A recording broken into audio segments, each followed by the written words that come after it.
Halo teman-teman, kembali lagi bersama di LNF Trilogy. Pada kali ini kita akan membahas sebuah film yang berjudul Slater.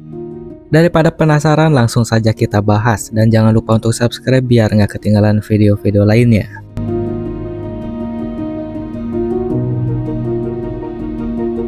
Film dimulai di sebuah hutan di Perancis. Di sebuah kabin terpencil, seorang anak bernama Lucas menjalani pelatihan keras dari ayahnya Louis. Meskipun sudah kesakitan, ayahnya terus menambah beban. Merasa tidak tahan, Lucas akhirnya melarikan diri ke dalam hutan. Sementara itu, di sisi lain Matthias, sahabatnya, sedang senang karena baru saja mendapatkan sepeda baru. Namun kegembiraan itu tidak berlangsung lama. Saat melihat Lucas berlari ketakutan ke dalam hutan, Matthias segera mengejarnya. Di dalam hutan, Matthias terkejut melihat luka di wajah Lucas. Tetapi sebelum mereka sempat membicarakan lebih lanjut, perhatian mereka tertuju pada bunker tua peninggalan perang. Rasa ingin tahu membuat mereka menjelajahi tempat itu. Dan waktu pun berlalu dengan cepat. Dan saat hari mulai sore, Lucas memutuskan untuk pulang. Keesokan harinya, Louis meminta Lucas untuk mengambilkan rokoknya. Namun, Lucas menolak karena ibunya sudah melarang. Hal itu membuat Louis marah. Saat emosinya memuncak, dia kehilangan kendali dan menabrak seseorang yang sedang bersepeda. Korban kecelakaan itu ternyata Matthias. Alih-alih menolong, Louis justru panik dan berusaha menghilangkan jejak. Lucas yang melihat semuanya hanya bisa terdiam dalam ketakutan. Sementara itu ayah Matthias, yaitu Frank, mulai khawatir karena anaknya belum pulang. Dia datang ke rumah Louis untuk menanyakan keberadaannya. Louis yang tahu kebenarannya hanya berpura-pura tidak tahu. Dan sebelum pergi, Louis sempat melirik Lucas yang terlihat diam dan ketakutan, seolah menyimpan sesuatu yang ingin diungkapkan. Singkat cerita, 20 tahun kemudian, Lucas kini sudah dewasa dan hidup bersama pasangannya Julie. Namun kabar mengejutkan datang, kedua orang tuanya meninggal dalam kebakaran. Di pemakaman, Lucas hanya bisa termenung. Dan setelah upacara selesai, ia kembali ke rumahnya yang kini tinggal puing-puing. Tidak ada satupun warisan yang tersisa, membuatnya semakin kecewa. Daripada pulang dengan tangan kosong, ia memutuskan untuk mengambil beberapa barang yang masih bisa diselamatkannya. Saat sedang beres-beres, Lucas bertemu dengan Frank, ayah mendiang sahabatnya Matthias, yang kini harus menggunakan kursi roda. Frank meminta maaf karena tidak bisa menghadiri pemakaman. Ia lalu mengajak Lucas, Julie, dan juga sahabatnya Arnold untuk mampir ke rumahnya. Lucas awalnya menolak, tetapi Julie merasa sungkan langsung menyetujuinya. Akhirnya Lucas pun meminta Arnold menyusul setelah selesai beres-beres. Sesampainya di rumah, Frank mulai bercerita tentang kehidupannya setelah kehilangan anak dan juga istrinya. Ia mengalami kelumpuhan akibat kecelakaan kerja. Selang waktu, saat Lucas hendak menyeduh kopi, matanya tiba-tiba tertuju pada gelas yang dulu sering digunakan Matthias. Seketika ingatannya kembali ke insiden tragis 20 tahun lalu. Tak lama kemudian, Frank kembali dengan sebuah kotak berisi foto-foto lama, kenangan masa kecil Lucas dan juga Matthias. Dengan suara bergetar, Frank mengatakan bahwa ia sudah menganggap Lucas seperti anaknya sendiri. Namun, kebahagiaan itu sirna ketika Matthias jatuh ke jurang bersama sepedanya. Tak hanya kehilangan putranya, istrinya pun tidak sanggup menerima kenyataan akhirnya memilih untuk mengakhiri hidupnya. Lucas hanya bisa terdiam, menahan tangis dan menyembunyikan rasa bersalah yang selama ini ia pendam. Setelah beberapa saat, ia pun berpamitan untuk pulang. Suasana semula penuh nostalgia berubah menjadi sunyi dan berat. Arnold segera mengajak Lucas untuk bergegas pergi. Namun ketika mereka hendak pergi, mobil Lucas tiba-tiba mogok.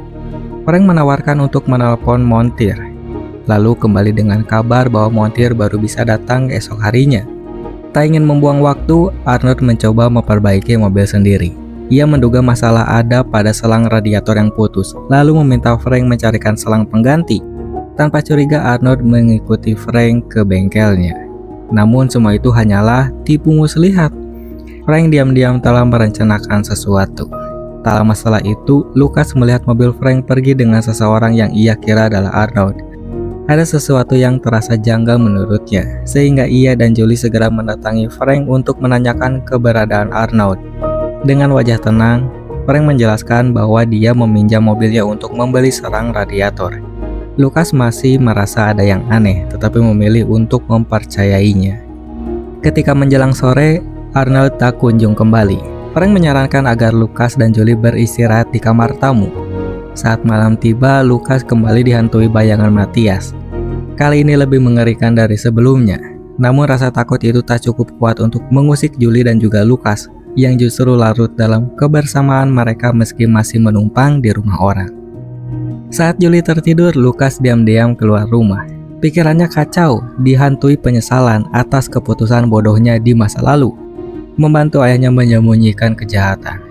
Di tengah pikirannya, ia melihat pintu bengkel Frank terbuka. Rasa penasaran membawanya masuk, dan di dalamnya ia menemukan sebuah pintu rahasia yang menuju ke Rubanah.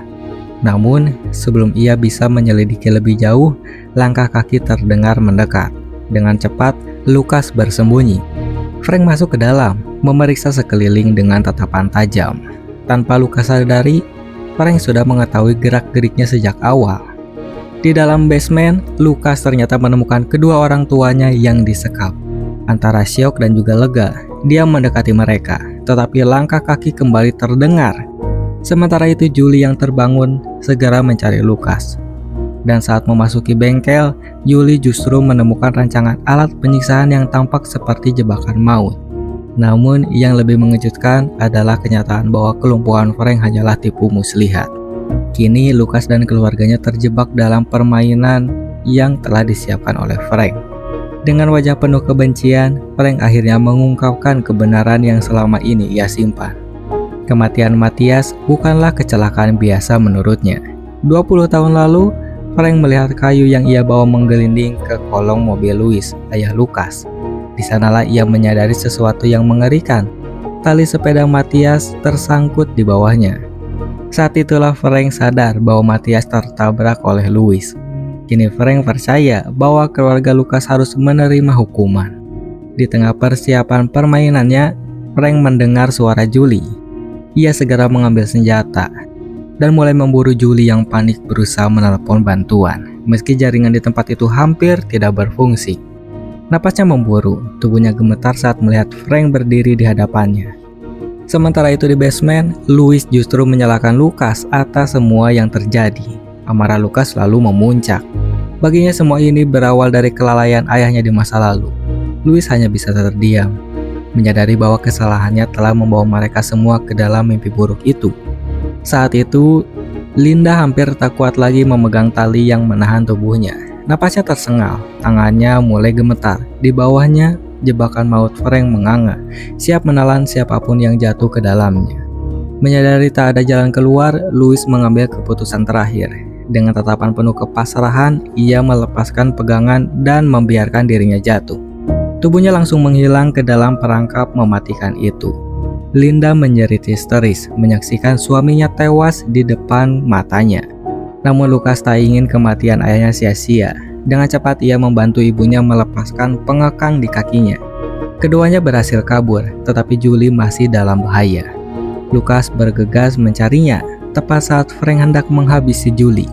Dalam keadaan terdesak, Julie meraih martir dan menghantam kepala Frank sekuat tenaga. Frank terhuyung dan terjatuh, memberi mereka kesempatan untuk melarikan diri.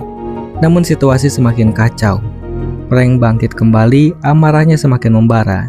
Ia mulai menjebol pintu, mengamuk tanpa kendali. Arnold yang ternyata masih hidup mencoba kabur. Namun sebelum ia bisa meloloskan diri, Frank menangkapnya dan menindihnya dengan kontraktor besi. Lukas yang panik membawa ibunya ke sebuah bunker bawah tanah, tempat ia biasa bermain saat kecil. Begitu ia menyalakan korek api, rasa ngeri langsung menyergapnya. Di hadapannya, tubuh Matthias yang telah diawetkan selama 20 tahun berdiri kaku. Wajahnya masih utuh, seolah kematian tak pernah menyentuhnya. Mereka baru menyadari bahwa tempat persembunyian itu justru menjadi penjara. Karena di luar sana, Frank telah mengunci bunker rapat-rapat. Keesokan harinya, Julie yang menyadari Frank membuka pintu bunker segera membangunkan Lukas. Mereka harus bertindak cepat sebelum semuanya terlambat. Sementara itu Arnold masih terjebak dalam perangkat maut Frank. Tubuhnya lemah, tetapi ia berusaha bertahan sekuat tenaga. Lukas dihadapkan pada pilihan sulit, menyelamatkan Julie atau Arnold terlebih dahulu. Meskipun tak ingin kehilangan keduanya, ia memutuskan untuk membantu Julie lebih dahulu, berharap Arnold masih bisa bertahan. Pertarungan dengan Frank mencapai puncaknya. Perlawanan sengit terjadi di antara mereka, penuh ketegangan dan keputusasaan. Hingga akhirnya Frank tewas, tubuhnya tertusuk oleh dahan tajam yang menembus dadanya. Namun meski berhasil menyelamatkan Julie, Lucas justru mengalami nasib tragis. Dalam keadaan yang cedera parah, tubuhnya terjatuh dan tertusuk plat besi.